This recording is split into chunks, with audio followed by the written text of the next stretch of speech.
Hi friends, welcome to our channel. Non-vegetarianக்கு பதிலா ஒரு நாள் முட்டை குருமா நல்ல ஸ்பைசியா அப்படியே எக்ஸாக்ட்டா non-veg டேஸ்ட்ல எப்படி செய்யறதுன்னு பார்க்கலாம் வாங்க. இதுக்கு தேவையான பாத்திரம் எடுத்துக்கோங்க. என்னன்னா வதக்கி விட்டு நம்ம இதே பாத்திரத்துல தான் குழம்பு வந்து வைக்க போறோம். ஃபர்ஸ்ட் நான் எண்ணெய் ஊத்திக்கிறேன். நான் கடலை எண்ணெய் தான் பயன்படுத்துறேன். வாசனைக்காக சோம்பு ஒரு ஸ்பூன் அளவு போட்டுக்கோங்க. தீயாம கரெக்டா அந்த ஸ்மெல் நல்ல வாசனை வரும்போது நம்ம வெங்காயம் ஆட் பண்ணிக்கலாம். சின்ன வெங்காயம் போட்டால் குழம்பு நல்ல ருசியாக இருக்கும்.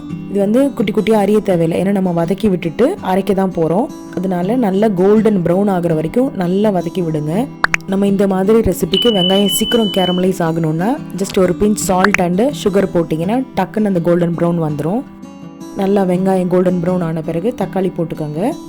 மீடியம் சைஸ் தக்காளி வந்து நான் 3 போட்டிருக்கேன். வெங்காயம் வந்து நம்ம தாளிக்கும் போது பெரிய வெங்காயம் கொஞ்சம் வெட்டி போட்டுக்கலாம். இப்போ இது அரைக்கிறதுக்காக பேஸ்ட் ரெடி பண்ண போறோம். நம்ம தக்காளி பழம் நல்லா குழையிற அளவுக்கு நல்லா வதக்கி விட்டுடுங்க. ஓகே, இப்போ ஓரளவுக்கு தக்காளி நல்லா மசிஞ்சிடுச்சு.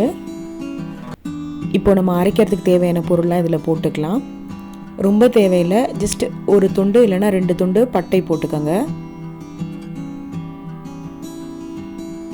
அப்புறம் ஏலக்காய் 2 கிராம்பு, ரொம்ப போட வேண்டாம். அப்புறமும் இது கூடவே தேங்காய் வந்து நான் 1/2 மூடி எடுத்து வச்சிருக்கேன். அதையும் போட்டு இது கூடவே நல்லா வதக்கிடலாம். தேங்காய் வேண்டாம்னா ஸ்கிப் பண்ணிக்கலாம். ஒரு சிலர் வந்து ஏஜ்டு பர்சன்ஸ் இருப்பாங்க, தேங்காய் சேர்த்துக்க கூடாதுன்னு. ஸோ அவங்களுக்கு தேங்காய் போடாமல் கூட இதே ஸ்டெப் நீங்கள் ஃபாலோ பண்ணலாம். வேணும்னா குருமா கன்சிஸ்டன்சி கொஞ்சம் கெட்டியாக இருக்கணுன்றதுக்காக ஜஸ்ட் 1 ஸ்பூன் அளவுக்கு வறுக்கடலை, அதாவது பொட்டுக்கடலை போட்டுக்கோங்க. அதிகமாக போட்டுட்டோம் அப்படின்னா குருமா கொஞ்சம் வழுவழுன்னு இருக்கும். ஸோ அளவாக போட்டுக்கோங்க. நான் இன்னைக்கு பார்த்தீங்கன்னா 2 முந்திரி பருப்பு போட போகிறேன் அதுக்கு பதிலாக. ஏன் அப்படின்னா இன்னும் கொஞ்சம் குருமா ரொம்ப ரிச்சாக காமிக்கும். இது டேஸ்ட் அவ்வளோ சூப்பராக இருக்கும். ஜஸ்ட் 2 மட்டும் போட்டு பாருங்கள், அதோட டிஃப்ரென்ஸ் உங்களுக்கு நல்லாவே தெரியும்.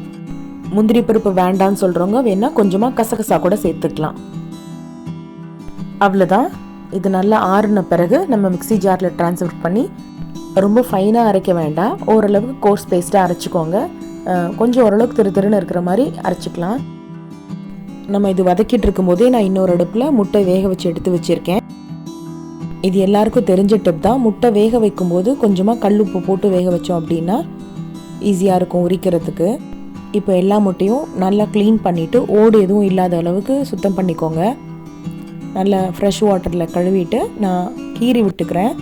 4 சைடும் முட்டையை வந்து கீறி விட்டுட்டு அப்புறமா குருமாவில் போட்டால் ஓரளவுக்கு குருமாவோட டேஸ்ட் உள்ளே போகும். இப்போ இன்றைக்கி இது கூடவே நான் வந்து உருளைக்கிழங்கு ஒன்று வேக வச்சு கட் பண்ணி போட போகிறேன். யூஸ்வலாக மட்டன் குருமாவாக இருந்தாலும் சரி, முட்டை குருமாவாக இருந்தாலும் சரி, உருளைக்கிழங்கு கொஞ்சம் சேர்த்து போட்டிங்க அப்படின்னா சாப்பிட்றதுக்கு ரொம்ப நல்லாயிருக்கும். மற்ற காய்கறிகள் செட் ஆகுமான்னு தெரில, பட் உருளைக்கிழங்கு ரொம்ப நல்லாயிருக்கும் குருமாவுக்கு. மட்டன் குருமாவுக்குமே சூப்பராக இருக்கும். அவ்வளோதான். இப்போது நம்ம இந்த பவுலில் எடுத்து வச்சுருக்கிற முட்டையிலையும் உருளைக்கிழங்குலையும் கொஞ்சமாக உப்பும் பெப்பர் தூளும் போட்டிருக்கேன். ஈவன் வேக வைக்கும்போது நான் உருளைக்கிழங்குல கொஞ்சமாக போட்டிருந்தேன். உப்பு ஆப்ஷனல் தான், மிளகுத்தூள் மட்டும் கொஞ்சம் நிறையவே போட்டுக்கோங்க. குருமாவில் போட்ட பிறகு அந்த பெப்பர் பார்த்தீங்க அப்படின்னா முட்டைக்குள்ளாரையோ இல்லை அங்கங்கே இருக்கும்போது சாப்பிட்றதுக்கு ரொம்ப நல்லாயிருக்கும். ஸ்பைசஸ்லேயே குக் ஆகலைனாலும் சூப்பராக நல்லா வாசனையாக டேஸ்ட்டாக இருக்கிறது வந்து மிளகுத்தூள் தான். இன்னொன்று உடம்புக்கு அது ரொம்ப நல்லது. குருமாவுக்கு இப்போ தான் தாளிப்பு ரெடி பண்ணுறோம். கொஞ்சமாக எண்ணெய் ஊற்றி, ஸோ 2 பிரிஞ்சி இலையும் கொஞ்சமாக சீரகம், பிறகு சோம்பு கொஞ்சமாக போட்டிருக்கேன். நல்ல வாசனை வர அளவுக்கு வறுபட்ட பிறகு நம்ம வெட்டி வச்சிருக்க பெரிய வெங்காயம் நான் ஃபைனாக கட் பண்ணி வச்சுருக்கேன். நம்ம வெங்காயம் தக்காளி எல்லாத்தையுமே பேஸ்ட்டாக அரைச்சிட்டோம்.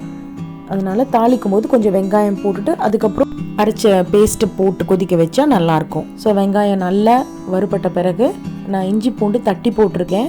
நீங்கள் அரைச்ச பேஸ்ட்டாக கூட போடலாம், என்னென்னா இது இன்னும் வாசனையாக இருக்கும். நிறைய தேவையில்லை, ரொம்ப கொஞ்சமாக இருந்தால் போதும். 4 பூண்டு தான் நான் வச்சுருக்கேன். இஞ்சி கூட ரொம்ப சின்ன துண்டாக இருந்தால் போதும். இஞ்சியோட தோல் நீக்கிட்டு இது கூடவே சேர்த்து இடித்து போட்டால் நல்லா வாசனையாக இருக்கும். மஞ்சள் பொடி கொஞ்சமாக போட்டுக்கோங்க.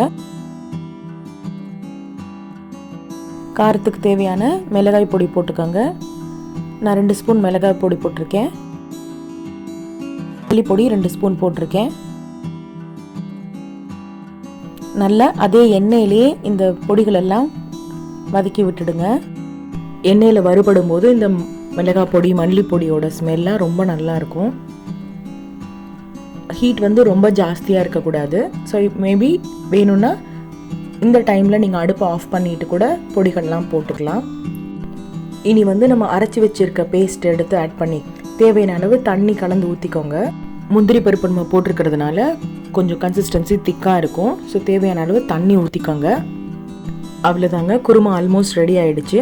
இப்போ இதுக்கு தேவையான உப்பு மட்டும் ஆட் பண்ணிட்டோம் அப்படின்னா நம்ம வேக வச்சுருக்க முட்டையும் உருளைக்கிழங்கையும் ஃபைனலாக ஆட் பண்ணிவிட்டு நல்லா ஒரு கொதி விட்டுட்டோம் அப்படின்னா சூப்பரான சுவையான ஒரு முட்டை குருமா ரெடி ஆகிடுச்சு.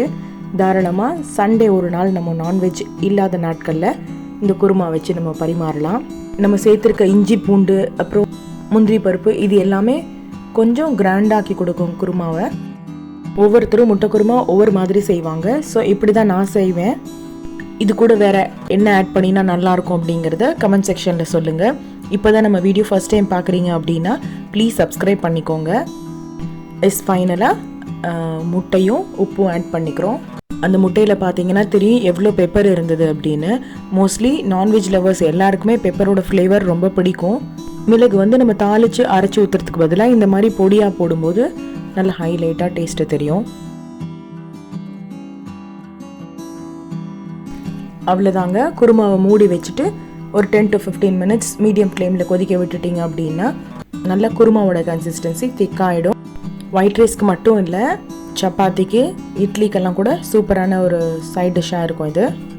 இந்த வீடியோ பிடிச்சிருந்தது அப்படின்னா லைக் பண்ணுங்கள், ஃப்ரெண்ட்ஸ் அண்ட் ஃபேமிலிக்கு ஷேர் பண்ணுங்கள், மறக்காமல் சப்ஸ்கிரைப் பண்ணுங்கள்.